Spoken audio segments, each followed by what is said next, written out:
Roughly 200 more migrants are expected to arrive in New York City today after Texas Governor Greg Abbott decided to bus thousands of asylum seekers out of his state. More than 900 migrants have been bused from Texas to New York City this month alone. Manhattan Borough President Mark Levine joins us now. Mark, thanks so much for being here. Let me play for you and our viewers what Governor Greg Abbott's rationale is for sending migrants from his state to New York. Here he is. Before we began busing illegal immigrants up to New York, it was just Texas and Arizona that bore the brunt of all of the chaos and all the problems that come with it. Now the rest of America is understanding exactly what is going on. Okay, what do you think of that rationale? I mean, almost nothing he said is accurate.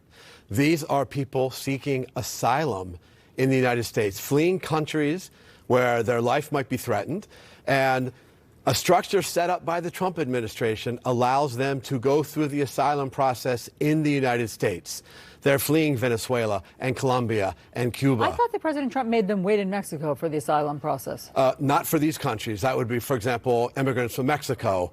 They're processed on the other side of the border. But these are countries where the Trump administration specifically designated that they could seek asylum in our borders. They've come here for that reason. Okay, well, regardless of who set it up, is it putting a public strain on New York City? We welcome migrants. That's who we are. It's what we've done for hundreds of years. And I've met many of them. I was at the bus station this week. They are young people ready to work, often with calluses on their hands. I have no idea they will make New York City stronger. Yes, we need national support and a national strategy, but New York City is all in for this, and I'm very proud of how we're responding. Okay, well then in that case, do you mind that Governor Abbott of Texas is doing this? Look, his motivations are nothing but hateful, and I would say xenophobic, and you certainly shouldn't have national strategy on asylum seekers set by a hateful, xenophobic governor. But I mean, look, I don't know what his motives are, but he's saying that Texas can't absorb the thousands of people that they're getting. Their school system can't absorb it. They have no place to house these folks. They have no way to feed them. Are you saying that's not true? Well, the federal government has been providing them funding for those services, for housing and food, for sure.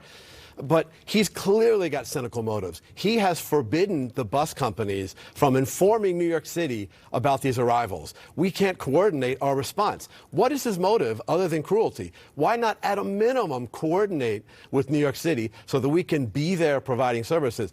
There were 2 buses that came in the last hour that we had no notice were coming, and we had to scramble at the last minute to be there to receive these migrants.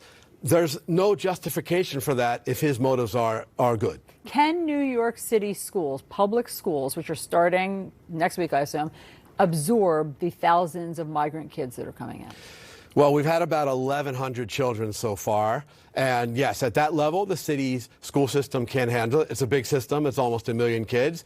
We're going to need to hire more bilingual teachers and guidance counselors and social workers. So there's work to do. We have about 2 weeks till the start of school. And do you have the money for all that? We are going to need federal reimbursement for many of these services, for the housing and food. And there is a program for that through FEMA. Texas was getting it, and now we are entitled to it as well. So just so I understand, are you saying that the Texas governor is getting money from FEMA to house and feed and school these migrants, and he's what, pocketing it and not using it? Well, while the migrants were being housed in Texas, they were getting the FEMA money for emergency food and housing assistance. New York City should be entitled for that as a reimbursement. I know there are discussions right now between City Hall and the White House. I expect that will come. But we need more. We need help for legal assistance for immigrants going through the asylum process.